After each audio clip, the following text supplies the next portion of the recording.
Preparing dinner for husband episode number 1. আজি ভাতৰ লগত ৰাজমা তৰকাৰী আৰু আলু ভাজি বনাব গৈ আছোঁ। এই ৰাজমা তৰকাৰীখন কেনেকৈ বনালোঁ আহক চাওঁ। এতিয়া ৰাজমা লৈছোঁ আৰু এঘণ্টামান তিয়াই থৈছোঁ। ৰাজমা বনালে মই ৰাতিয়ে তিয়াই থৈ দিওঁ সচৰাচৰ, কিন্তু আজি বেছি সময় নাছিল সেইকাৰণে এঘণ্টা তিয়াই থলোঁ। এতিয়া প্ৰেছাৰ কুকাৰ এটাত দি দিছোঁ, লগতে নিমখ দিছোঁ, হালধি দিছোঁ আৰু আলু দুটা এনেকৈ টুকুৰা টুকুৰি কৰি কাটি লৈছিলোঁ। এতিয়া চিটি আহিবলৈ দিম, কমেও 5টামান চিটি আহিব দিম। মছলাৰ বাবে পিঁয়াজ দুটা, নহৰু আদাৰ পেষ্ট আৰু বাকী মছলাৰ সামগ্ৰীখিনিও লৈ লৈছোঁ। পিঁয়াজ টুকুৰা টুকুৰি কৰি কাটি লৈছোঁ আৰু আদা নহৰুৰ পেষ্ট এচামুচ কৰি লৈছোঁ।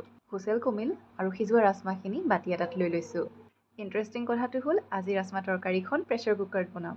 মিঠাতেল অকণমান দিছোঁ, তেলখিনি গৰম হোৱাত কুটি থোৱা পিঁয়াজখিনি দিছোঁ আৰু অলপ ৰঙচুৱা হোৱালৈ ভাজি ল'ম। পিঁয়াজখিনি ভাজা হৈ গ'ল, ইয়াতে এড কৰিম আদা নহৰুৰ পেষ্টখিনি। এইখিনিও অলপমান ভাজি ল'ম। গেছৰ ফ্লেমটো ল' কৰি লৈছোঁ। এতিয়া মছলা দিম, জিৰা গুড়ি এচামুচ, লাল মিৰ্চ পাউডাৰ এচামুচ আৰু এইখিনি অলপমান ভাজি ল'ম।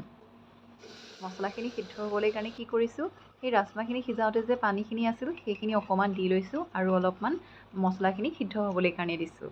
এতিয়া ধুনীয়া এটা স্মেল আহিব লৈছে। ইয়াতে মই আৰু অলপ ফ্লেভাৰ এড কৰিবলৈ কাৰণে কি কৰিছোঁ, টমেটো কেটচাপ অলপমান দি লৈছোঁ। মছলাৰ প্ৰিপেৰেশ্যনখিনি কৰি হৈ গ'ল।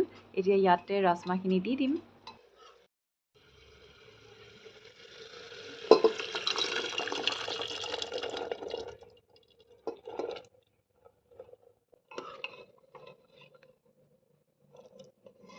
অলপমান পানী এড কৰিছোঁ, তেতিয়াহে ভাতৰ লগত গ্ৰেভিখন খাবলৈ কাৰণে বঢ়িয়া হ'ব।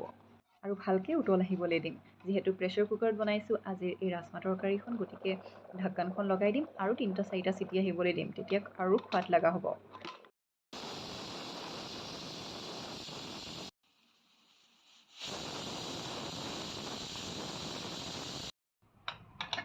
এতিয়া আহকচোন চাওঁ ৰাজমা তৰকাৰীখন দেখিবলৈ কেনেকুৱা হৈছে।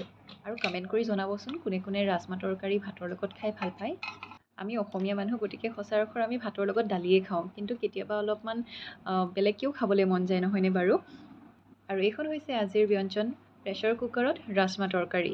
কোনে কোনে এইটো ষ্টাইলত বনাই খাই কমেণ্ট কৰিব, আৰু যিসকলে এনেকৈ বনাই খোৱা নাই এনেকৈ বনাই খাবচোন, বহুত ভাল লাগে। আমাৰ এওঁ বা আকৌ খাই কেনেকুৱা পায়, খোৱাৰ পিছতহে গম পাম দেই। আৰু ৰেচিপি ভিডিঅ'ছ লৈ আহি আছোঁ, গতিকে চাই যাব মোৰ ভিডিঅ'বোৰ। আজিলৈ ইমানতেই সামৰিছোঁ। নমস্কাৰ।